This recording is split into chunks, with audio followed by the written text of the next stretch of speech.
खौफनाक कहानियों का सिलसिला।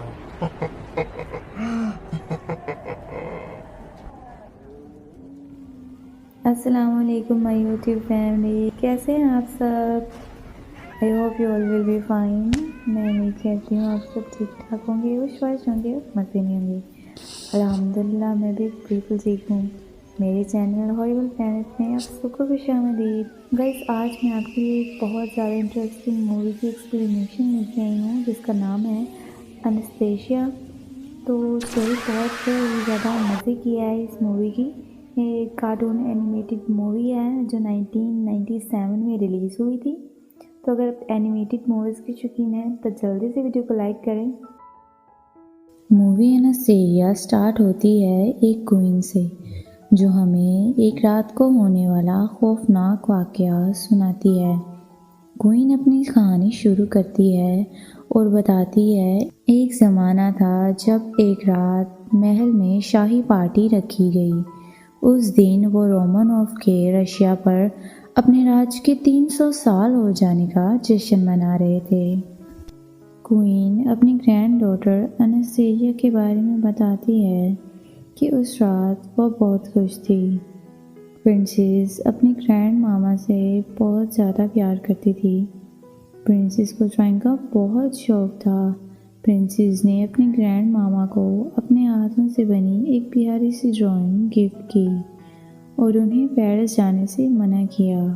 ग्रैंड मामा एनेस्थीसिया को एक स्पेशल गिफ्ट देती है ताकि जब भी उसे उनकी याद आए तो उस गिफ्ट से अपना दिल बहला ले। वो गिफ्ट एक बहुत ही प्यारा म्यूज़िक बॉक्स था जो चाबी से खुलता था और उसमें वही रिदम था जो ग्रैंड मामा अक्सर प्रिंसेस के लिए गाया करती थी। ग्रैंड मामा वो चाबी प्रिंसेस को एक नेकलेस में डालकर देती है जिस पर लिखा होता है टुगेदर इन पेरिस, यानी कि हम पेरिस में साथ होंगे। मगर किसे पता था कि आने वाला कल उन्हें हमेशा के लिए एक दूसरे से दूर कर देगा। उस रात महल में एक रास्पुटिन नामी शख्स आया जो पहले तो महल में काम करता था, मगर जब उसने उनको धोखा दिया तो उसे महल से निकाल दिया गया। मगर वो अपनी बेइज्जती का बदला लेने आज रात वापस आ गया। उसने काला जादू सीखा और रोमानोव से बदला लेने के लिए अपनी रूह शैतान के लिए कुर्बान कर दी और अब वो खुद भी एक शैतान बनकर अपना बदला लेने के लिए वापस आ गया था। उसने सबके सामने रोमानोव को बद्दुआ दी कि आज रात महल में रोमानोव के जितने भी मेंबर्स हैं वो सारे मर जाएंगे और कोई भी मेंबर जिंदा नहीं बचेगा। रास्पुटिन ने अपनी इविल स्पिरिट भेजकर सबको रोमानोव के खिलाफ कर दिया। सब मुल्क रोमानोव के खिलाफ हो गए और महल पर हमला कर दिया। सबसे पहले उन्होंने किंग का सोने का बना स्टैचू गिरा दिया और मानो महल पर तो क़यामत ही टूट पड़ी। प्रिंसेस का म्यूज़िक बॉक्स अंदर रह गया था जो वो लेने के लिए वापस गई तो उसकी ग्रैंड मामा भी उसके पीछे आती है और वैसे ही उनके पीछे मिलिट्री के कुछ सिपाही आ जाते हैं। जब उन्हें भागने का कोई रास्ता नहीं मिलता तो एक डिमिट्री नामी छोटा बच्चा उन्हें खुफिया रास्ते से महल से बाहर निकाल देता है। मिलिट्री के सिपाही डिमिट्री के सर पर मारकर उसे बेहोश कर देते हैं, मगर अफसोस कि प्रिंसेस का म्यूज़िक बॉक्स वहीं रह जाता है। क्वीन जब अपनी ग्रैंड डॉटर को वहां से लेकर भाग रही थी तो रास्पुटिन ने प्रिंसेस को पकड़ लिया, मगर उसकी किस्मत अच्छी थी कि रास्पुटिन बर्फ़ में धंस गया। रास्पुटिन का पैट अपने मास्टर को यूं गिरता हुआ देखकर परेशान खड़ा रहा। क्वीन अपनी ग्रैंड डॉटर एनेस्थीसिया को लेकर स्टेशन पहुंची। जब वो ट्रेन पर चढ़ने लगी तो एनेस्थीसिया का हाथ छूट गया और वो वहीं पर रह गई और अब शायद प्रिंसेस हमेशा के लिए अपनी फैमिली को खो चुकी थी। मगर फिर ऐसा कौन सा मेडिकल हुआ कि प्रिंसेस पेरिस पहुंच गई और अपनी फैमिली से जा मिली। ये जानने के लिए आपको एक्सप्लेनेशन एंड तक सुननी होगी। अगर आपको एक्सप्लेनेशन पसंद आ रही है तो जल्दी से वीडियो को लाइक कर दें और साथ बने रहें।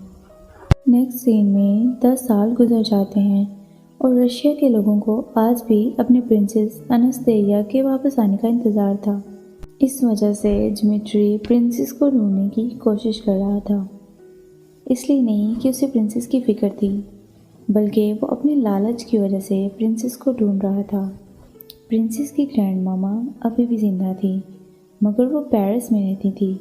उन्होंने अपनी ग्रैंड डॉटर को ढूंढने के लिए बहुत सारे पैसों का इनाम रखा था, जिसे लेकर डिमिट्री अमीर होना चाहता था। और अब उसने अपने इस प्लान में अपने एक दोस्त ब्लैड को भी शामिल कर लिया था, जो कभी रशिया के इम्पीरियल कोर्ट का मेंबर हुआ करता था। जब डिमिट्री को असल प्रिंसेस अनस्तेसिया नहीं मिली, तो उसने हर लड़की का अनस्तेसिया बनने के लिए इंटरव्यू करना शुरू कर दिया। मगर अब सवाल ये था कि आखिर प्रिंसेस थी कहाँ। प्रिंसेस एक ऑर्फनेज में रहती थी। प्रिंसेस अपनी याददाश्त खो चुकी थी और उसे अपनी फैमिली का कुछ अता पता नहीं था, जिस वजह से ऑर्फनेज में प्रिंसेस का नाम आनिया रखा गया।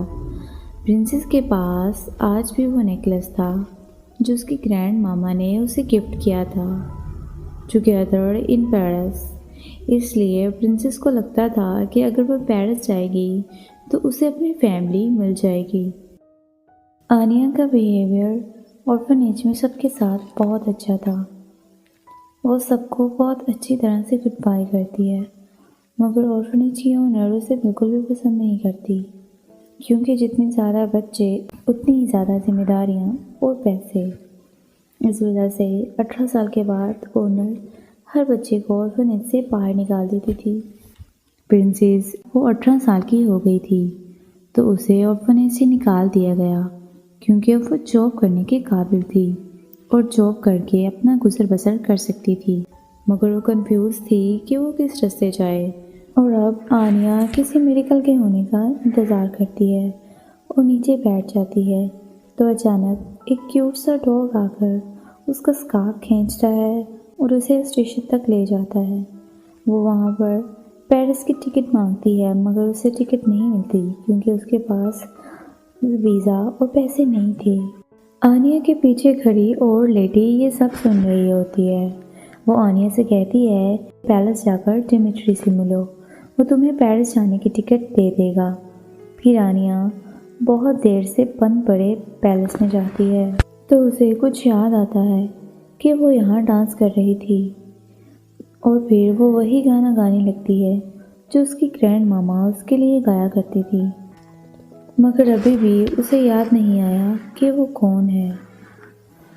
इसी तरह वो अपने ख्यालों में खोई होती है कि अचानक पैलेस में डिमिट्री आ जाता है।